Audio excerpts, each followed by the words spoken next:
Salut à tous. Alors aujourd'hui, on va parler d'un truc qui est en train de complètement changer la donne dans la création de sites web, l'intelligence artificielle. Et on va s'intéresser à un outil qui fait pas mal de bruit en ce moment, Reloom. Son pari, transformer une simple idée en un site web déjà tout structuré en l'espace de quelques minutes, rien que ça. Franchement, la promesse est assez dingue, non? Partir de zéro, d'une page blanche, et arriver à un wireframe complet, une maquette fonctionnelle en si peu de temps. Est-ce que c'est vraiment possible? C'est la question que tout le monde se pose, que ce soit les freelances ou les grosses agences. Eh bien, c'est justement ce qu'on va décortiquer ensemble. Bon, allez, on rentre dans le vif du sujet.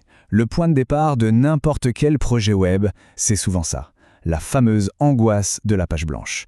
C'est un moment un peu intimidant, on va pas se mentir. Par où commencer? Quelle structure choisir? Comment organiser tout le contenu?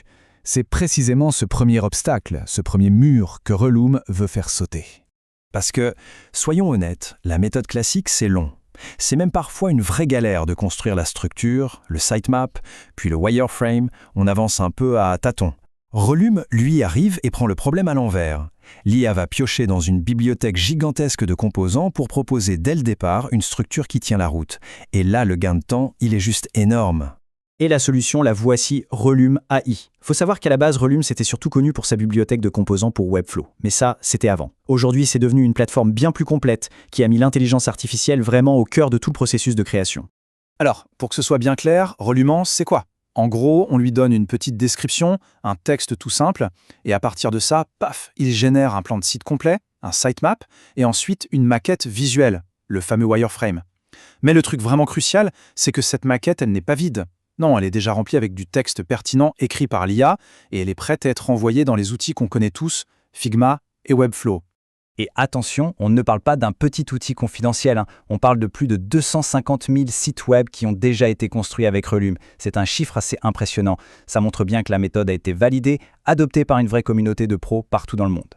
Bon, maintenant, passons à la pratique. Concrètement, comment on passe de l'idée au plan de site bien structuré? Eh bien, tout part de ce qu'on appelle un prompt. En gros, une simple instruction écrite. Et la clé du truc, c'est vraiment la simplicité. Pas la peine d'écrire un roman ou un cahier des charges de 50 pages.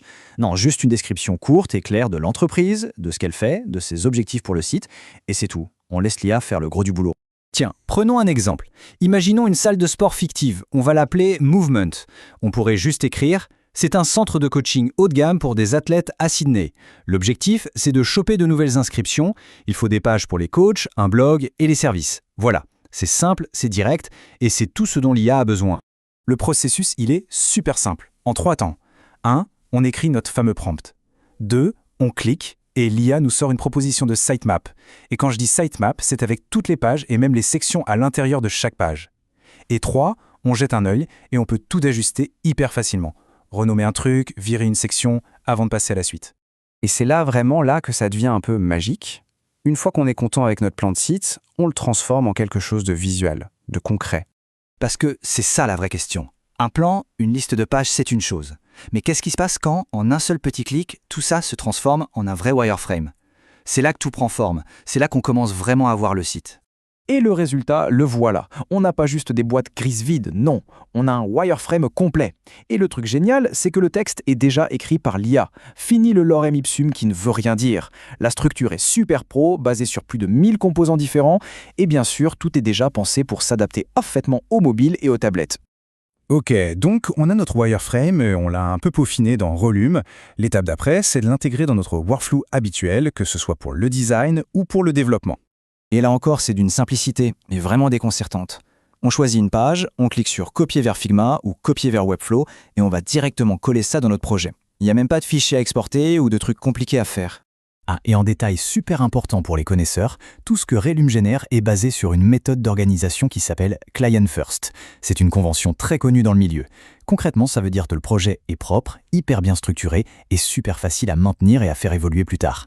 C'est un vrai gage de qualité professionnelle. Alors, au final, qu'est-ce qu'on retient de tout ça? Parce qu'au-delà de l'outil Reloom en lui-même, cette nouvelle façon de travailler soulève de vraies questions sur le futur de la création web. C'est la grande question. Est-ce que ces outils sont une menace ou est-ce que c'est plutôt une chance de transformer le métier?